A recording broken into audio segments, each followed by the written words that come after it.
Hello student, कैसे हैं आप लोग। आज हम बात करेंगे आपके लिए 12th क्लास का चैप्टर जो 11 है लाइन एंड प्लेन। उसमें 1 मार्क्स एंड 2 मार्क्स के ऑब्जेक्टिव क्वेश्चन का पार्ट टू भी बच्चों काफ़ी इंपॉर्टेंट पार्ट है, क्योंकि प्रीवियस के अंदर कई बार एग्जामिनेशन में यहाँ से भी क्वेश्चन पूछे गए। तो आज हम बात करेंगे इसके पार्ट 2 पे। पार्ट 2 में हम बेसिकली बात करेंगे कि लाइन की वेक्टर एंड कार्टेशियन इक्वेशन कैसे बनती है और इनके आपस में क्या रिलेशनशिप होते हैं। क्लियर आपका? तो स्टार्ट करते हैं आपके लिए पार्ट 2।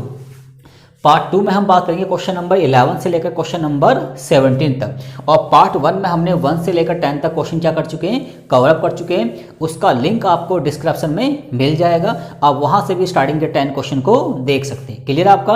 अब देखिए क्वेश्चन नंबर 11 की बात करें तो find the vector equation of a line passing through the point 5 -2 4 and parallel to the vector this.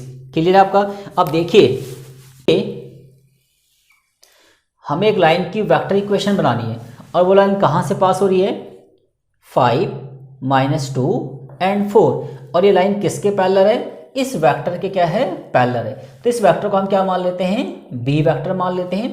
ये हो जाएगा आपका 2i माइनस का j प्लस का 3k। क्लियर आपका? अब देखिए अगर हमें किसी लाइन की वेक्टर एंड कार्टेशियन इक्वेशन बनानी है और वो लाइन किसी सिंगल पॉइंट से क्या हो रहा है, पास हो रहा है, और किसी अनदर वेक्टर के क्या है, वो पैरेलल है, तो उसकी वेक्टर और कार्टेशियन इक्वेशन कैसे बनती है देखिए जरा।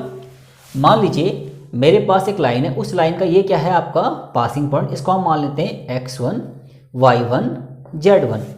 और ये जो लाइन है ना वो इस वेक्टर के पैरेलल है, इसको हम क्या मान लेते हैं, बी वेक्टर। ठीक है जी। अब हमें इस लाइन की बनानी है वेक्टर इक्वेशन और क्या बनानी है, कार्टेशियन।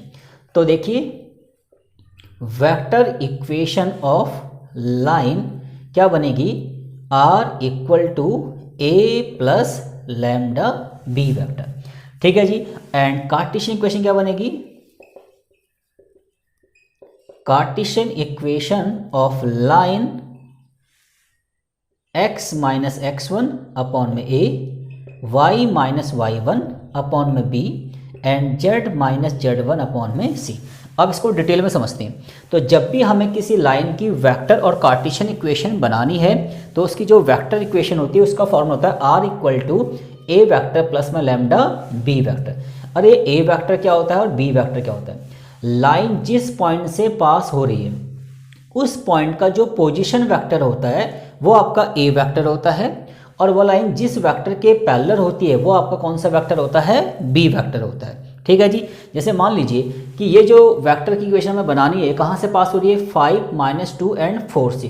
तो इन पॉइंट्स का जो पोजीशन वेक्टर होगा वो आपका ए वेक्टर होगा, और ये लाइन जिस वेक्टर के पैरेलल है वो आपका कौन सा वेक्टर हो जाएगा, बी वेक्टर। ठीक है जी। अब देखिए अब इसको समझते हैं डिटेल में। अब मान लीजिए इस पॉइंट का जो पोजीशन वेक्टर होगा वो क्या होगा आपका ए वेक्टर। तो क्या आएगा देखिए, इसका अगर मैं वेक्टर बनाऊँ पोजीशन वेक्टर तो क्या आएगा, 5i माइनस का 2j एंड प्लस का 4k। ठीक है जी। और ये लाइन जिस वेक्टर के पैरेलल है वो क्या है आपका बी वेक्टर, तो 2i माइनस का j प्लस का 3k। ठीक है जी। अब हमें क्या बनानी है, इसकी वेक्टर इक्वेशन। तो वेक्टर इक्वेशन का फॉर्मूला क्या देखिए, r equal to a plus lambda b. तो r इक्वल टू ए का मतलब वो लाइन जिस पॉइंट से पास हो रही है उसका पोजीशन वेक्टर, जो कि क्या है, ये रहा 5i कैप माइनस का 2j प्लस का 4k प्लस फिर क्या आएगा हमारा लैम्डा, एंड b का मतलब कि ये लाइन किस वेक्टर के पैरेलल है, इस वेक्टर के पैरेलल। तो ये वेक्टर क्या हो जाएगा आपका b वेक्टर, 2i माइनस का j एंड प्लस का 3k। ठीक है जी। तो जब भी हमें किसी भी लाइन की बनानी हो वेक्टर इक्वेशन तो उस लाइन का एक हमें पता होना चाहिए पासिंग पॉइंट, और वो लाइन किसी और वेक्टर के क्या होनी चाहिए, पैरेलल होनी चाहिए। तो जहाँ से वो पास होगी उसका जो पोजीशन वेक्टर होगा वो आपका ए वेक्टर होगा, और जिस वेक्टर के वो लाइन पैरेलल होगी वो आपका क्या होगा, बी वेक्टर। अब उन दोनों की वैल्यू इस फॉर्मूले में पुट कर देंगे तो क्या बन जाएगी, आपकी वेक्टर इक्वेशन बन जाएगी। तो ये क्या बन गई हमारी, देखिए लाइन की बन गई वेक्टर इक्वेशन। ठीक है जी। आगे देखिए, और अगर हमें इसी लाइन की बनानी होती कौन सी इक्वेशन, कार्टेशियन, तो ये रहा फॉर्मूला। तो देखिए कैसे बनेगी। तो ये लाइन जिन पॉइंट से पास होती है उन पॉइंट के कॉम्पोनेंट होते हैं x1 y1 z1। तो देखिए x1 कितना है 5, वाई माइनस वाई वन पहले से माइनस का किसका हो जाएगा, प्लस का 2 जेड माइनस 4 अपॉन में क्या है A B C. A B C किसके कंपोनेंट है, ये लाइन जिस वेक्टर के पैरेलल होगी उस वेक्टर में जो आई जे और के जो कंपोनेंट हैं जो आपके इस वेक्टर के डायरेक्शन को बताते हैं वो आपके ए बी सी होते हैं। तो देखिए ये लाइन इस वेक्टर के क्या है, पैरेलल है। तो देखिए ये आपका ए है, जे का जो कंपोनेंट होगा वो आपका बी होगा और के का जो कंपोनेंट आपका क्या होगा, सी। तो क्या आ गया आपका 2 -1 एंड 3। तो ये बन गई हमारी लाइन की कौन सी इक्वेशन, कार्टेशियन, और ये हमारी बन गई कौन सी इक्वेशन, वेक्टर। ठीक है जी। अब बात करते हैं क्वेश्चन नंबर 2 की। Find the Cartesian equation of a line passing through the point 2 -1 and 1 and parallel to the line whose equation this. ठीक है जी। अब हमें एक लाइन की बनानी कौन सी इक्वेशन, कार्टेशियन इक्वेशन, और वो लाइन यहाँ से क्या हो रही है, पास हो रही है, और वो लाइन इस लाइन के क्या है, पैरेलल है। तो देखिए कार्टेशियन इक्वेशन का फॉर्मूला है x माइनस x1 अपॉन में a, y minus y1 upon में b और z माइनस z1 अपॉन में c। x1 y1 z1 क्या होते हैं, लाइन के पासिंग पॉइंट। तो ये लाइन के पासिंग पॉइंट क्या देखिए, 2 -1 एंड 1। ठीक है जी। तो देखिए x minus x1 2, y minus y1 पहले नेगेटिव है क्या हो जाएगा, +1 एंड z माइनस 1 और अपॉन में क्या आता है देखिए ए बी सी का मतलब जो लाइन इसके डायरेक्शन में उसके कंपोनेंट। तो देखिए ये लाइन किसके पैरेलल है, इस लाइन के पैरेलल है, तो इसके डायरेक्शन क्या है 2 7 -3। तो यहाँ भी क्या आ जाएगा 2 7 एंड -3 आ जाएगा। ठीक है जी। तो कुल मिला के हमें ध्यान रखना है कि अगर किसी लाइन की वेक्टर और कार्टेशियन इक्वेशन हमें बनानी है तो हमें दो बातें पता होनी चाहिए। एक तो उस लाइन का पता होना चाहिए पासिंग पॉइंट, और एक वेक्टर पता होना चाहिए जो उस लाइन के क्या होगा, पैरेलल होगा। ठीक है जी। तो ये हमारी बन जाती है कार्टेशियन इक्वेशन और ये हमारी बन जाती है वेक्टर इक्वेशन। अब बात करते हैं क्वेश्चन नंबर 13 की। The Cartesian equation of a line are this. ये किसी लाइन की आपकी क्या है, कार्टेशियन इक्वेशन है, और इसको हमें किस में कन्वर्ट करना है, वेक्टर इक्वेशन में कन्वर्ट करना है। ठीक है जी। अब देखिए ये हमारा क्या है, देखिए ये फॉर्मूला किसका है, हमारा वेक्टर इक्वेशन का है। ठीक है जी। अब ध्यान से देखिए, तो हमें क्या बनानी इक्वेशन, वेक्टर इक्वेशन बनानी। तो हमारा देखिए आर इक्वल टू ए का मतलब होता है कि लाइन जहां से पास हो रही है, लाइन जहां से पास हो रही है उसके जो कंपोनेंट होते हैं वो क्या होते हैं, ए वेक्टर। ठीक है जी।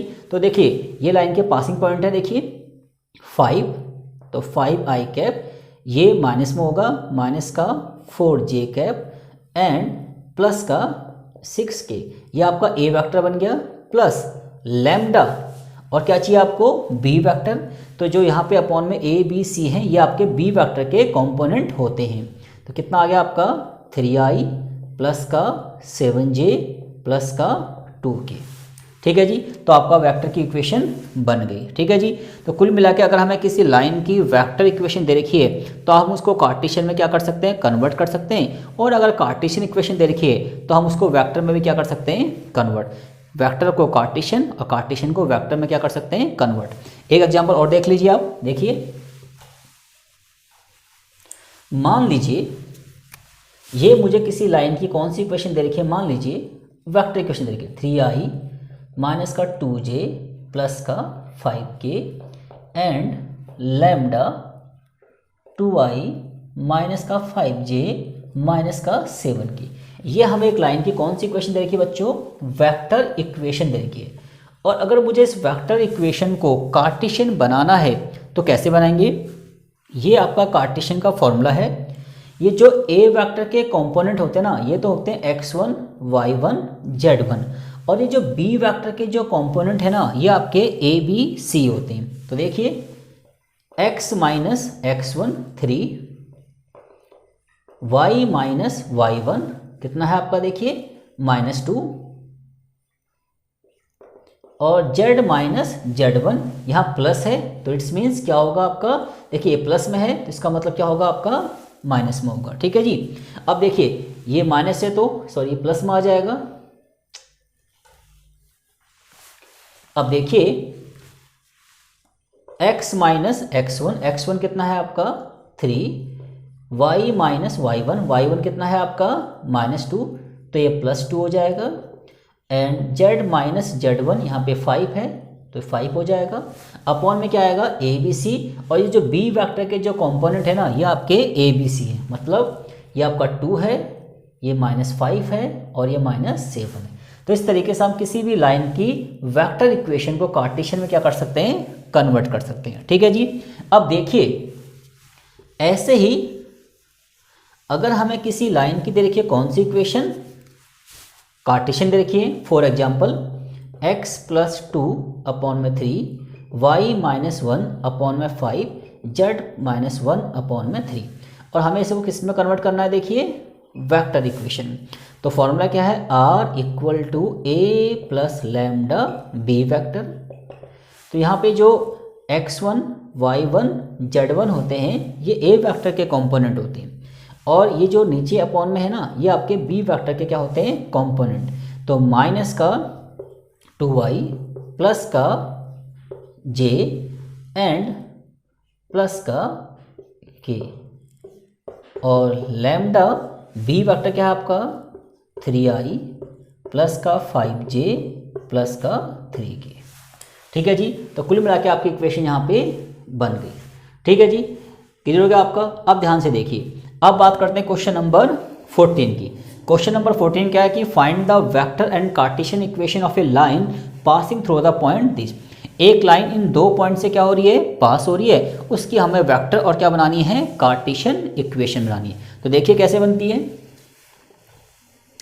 तो जब भी कोई लाइन दो पॉइंट से पास होगी, अगर कोई लाइन आपकी दो पॉइंट से क्या हो रही है, पास हो रही है, तो ये x1 y1 z1 और ये x2 y2 z2, तो इसकी वेक्टर इक्वेशन होती है x - x1 upon x2 - x1, y - y1, y2 - y1, z - z1 और z2 - z1। ठीक है जी। अब देखिए तो लाइन हमारी दो पॉइंट से पास हो रही, तो ये x1 y1 z1, similarly x2 y2 z2। अब वैल्यू पुट करते हैं। x1 कितना है 2, y1 कितना है -1 तो +1 हो गया, और z1 कितना है 3, अपॉन में x2 - x1, तो 4 में से 2 कैंसिल किया तो 2 आ गया, एंड y2 - y1 2 में से -1 गया तो आपका 3 आ गया, और z2 - z1 1 में से अगर 3 को माइनस करेंगे तो -2 आ गया। तो जब भी कोई लाइन दो पॉइंट से पास होगी तो उसकी वेक्टर ये कार्टेशियन इक्वेशन का फॉर्मूला है। किसका फॉर्मूला है, कार्टेशियन इक्वेशन। तो उसकी कार्टेशियन इक्वेशन ये होती है। ठीक है जी। अब बनाते हैं उसकी कौन सी इक्वेशन, वेक्टर इक्वेशन। तो वेक्टर इक्वेशन फॉर्मूला क्या है, r = a + lambda b - a vector. ठीक है जी।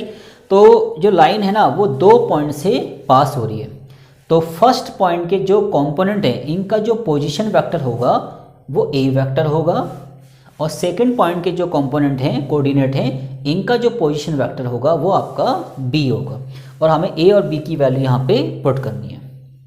तो r = a वेक्टर, तो इस पॉइंट्स का पोजीशन वेक्टर कितना होगा, देखिए 2i माइनस का j प्लस का 3k एंड लैम्डा।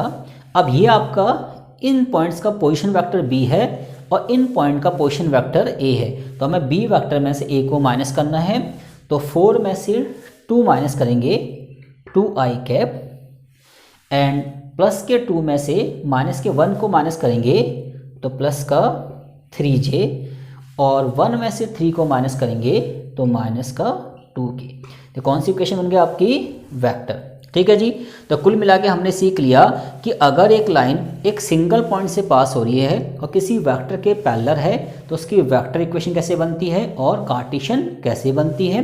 और हमने ये भी सीख लिया कि अगर लाइन दो पॉइंट से पास होगी तो उसकी वेक्टर इक्वेशन और कार्टेशियन कैसे बनती है, वो भी हमने डिस्कस कर लिया। अब बात करते हैं क्वेश्चन नंबर 15 पे। The Cartesian equation of a line this, किसी लाइन की कौन सी इक्वेशन है, कार्टेशियन, और इसको हमें वेक्टर फॉर्म में क्या करना है, कन्वर्ट करना है। ठीक है जी। अब ध्यान से देखिए,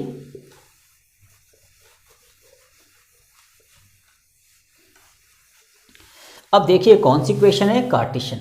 6x minus 2 equal to 3y plus 1 और इक्वल टू 2z माइनस 2। हम पहले इस कार्टेशियन इक्वेशन को स्टैंडर्ड फॉर्म में लाएंगे। और स्टैंडर्ड फॉर्म क्या होती है, देखिए बच्चे, स्टैंडर्ड फॉर्म ये होती है x माइनस x1 अपॉन में a, y minus y1 upon में b, z minus z1 upon में c।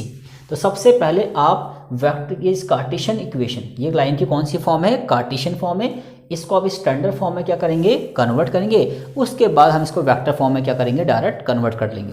अब देखिए इस फॉर्म में लाने के लिए हमें एक चीज़ समझ में आती है कि जो x का जो कोफिशिएंट होता है वो 1 होता है, और यहाँ पे x का कोफिशिएंट कितना है बताइए, 6 है।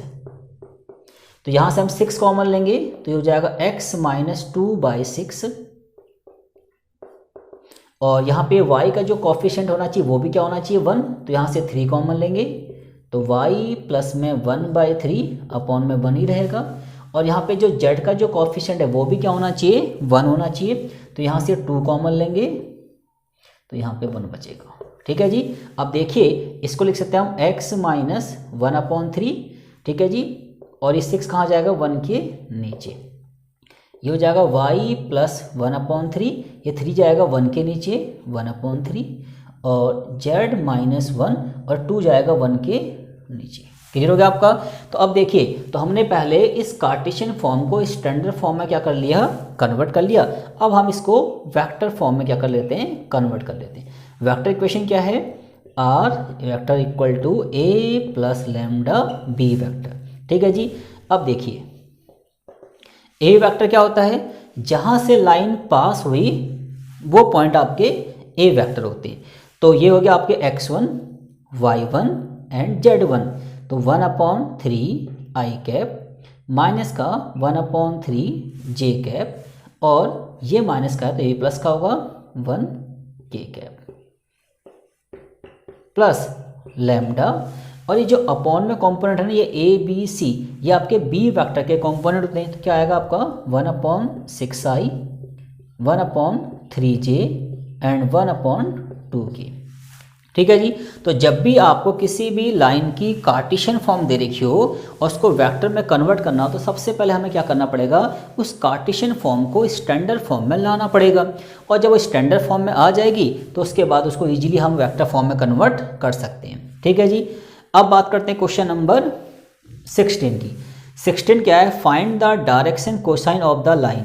इस लाइन के हमें क्या बताने हैं, डायरेक्शन कोसाइन। अब देखिए डायरेक्शन कोसाइन के बारे में डिस्कस पहले भी कर चुका था मैं। डायरेक्शन कोसाइन क्या होता है, मैंने बताया था आपको, अगर 3D प्लेन पे कोई वेक्टर या line x axis, y axis और z एक्सिस पे पॉजिटिव डायरेक्शन में जो एंगल कंसीडर करती है उनको बोलते हैं डायरेक्शन कोसाइन, जो कि हमने क्या बताया था आपको, L का फॉर्मूला होता है a/a² plus b² plus c²।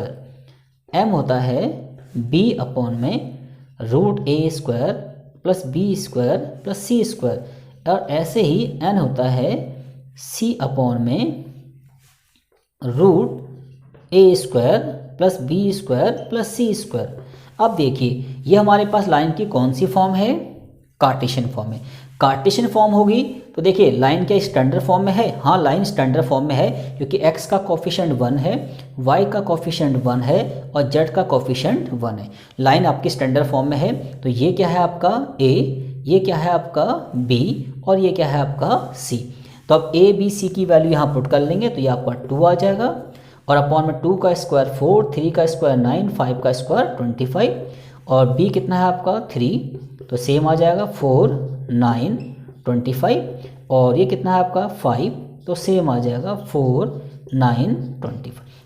तो ये क्या आ गया आपके बच्चों, डायरेक्शन कोसाइन हो गए किसके, लाइन की। ठीक है जी, क्लियर हो गया आपका। सेम ऐसे ही अगर यही लाइन आपकी किस फॉर्म में दी होती, अगर लाइन की जो इक्वेशन है आपकी वेक्टर फॉर्म में दी होती, तब हम कैसे करते, देखिए मान लीजिए लाइन की कौन सी फॉर्म में, मान लीजिए वेक्टर फॉर्म है, और अगर इसके मुझे डायरेक्शन कोसाइन निकालने हैं तो यहाँ पे जो b वेक्टर है ना भाई, इस b वेक्टर के जो कंपोनेंट है i, j और k के जो कंपोनेंट है वो आपके a, b माइनस का 5 और c माइनस का 7। अब a b c की वैल्यू को यहाँ पुट कर देंगे तो आपका क्या निकल जाएगा, डायरेक्शन कोसाइन निकल जाएगा। इट्स मीन्स किसी लाइन की कार्टेशियन फॉर्म या वेक्टर फॉर्म का हमें डायरेक्शन कोसाइन निकालना हो तो फॉर्मूला सेम रहता है वेक्टर वाला। कार्टेशियन फॉर्म में पहले लाइन को स्टैंडर्ड फॉर्म में बनाएंगे और फिर अपॉन में जो ए बी सी होते हैं उनकी वैल्यू यहाँ पे पुट कर देंगे। और अगर वेक्टर फॉर्म में इक्वेशन है तो यहाँ पे बी वेक्टर के जो कंपोनेंट हैं वो आपके ए बी सी हैं, उनकी वैल्यू को यहाँ पे पुट कर देंगे। क्लियर हो गया आपका? तो आपका इजीली डायरेक्शन कोसाइन निकल जाएगा। अब बात करते हैं क्वेश्चन नंबर 17 की। अब देखिए क्वेश्चन नंबर 17 क्या है, find the direction cosine of the line this. इस लाइन के हमें निकालने हैं डायरेक्शन कोसाइन। तो सबसे पहले हम इस लाइन को लिखेंगे स्टैंडर्ड फॉर्म में।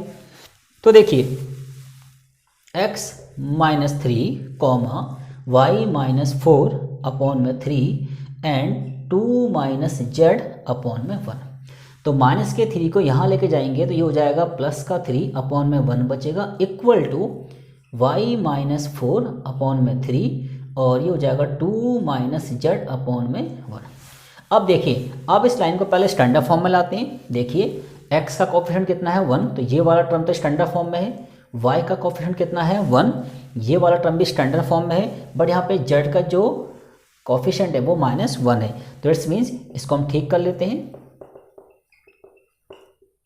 यहाँ से माइनस कॉमन ले लेते हैं तो ये हो जाएगा z - 2 1 और ये माइनस कहाँ लगा देंगे नीचे। अब हमारी जो लाइन की इक्वेशन थी वो स्टैंडर्ड फॉर्म में आ गई। अब हमें पता है लाइन की स्टैंडर्ड फॉर्म में आने के बाद ये जो आपके कंपोनेंट है ये आपके क्या होते हैं, ए बी सी होते हैं। तो ए आपका 1 है, बी आपका 3 है और सी आपका -1 है। अब ए बी सी की वैल्यू को इस फॉर्मूले में पुट कर देंगे तो आपका क्या निकल जाएगा, डायरेक्शन कोसाइन निकल जाएगा। ठीक है जी। तो कुल मिला के आज हमने डिस्कस कर लिया किसी लाइन की वेक्टर और कार्टेशियन इक्वेशन कैसे बनती है और उनके आपस में क्या रिलेशनशिप होते हैं। ठीक है जी। तो हमारा पार्ट 2 भी क्या हो गया, कंप्लीट हो गया और उम्मीद है कि चीज़ें आपको समझ में आ गई।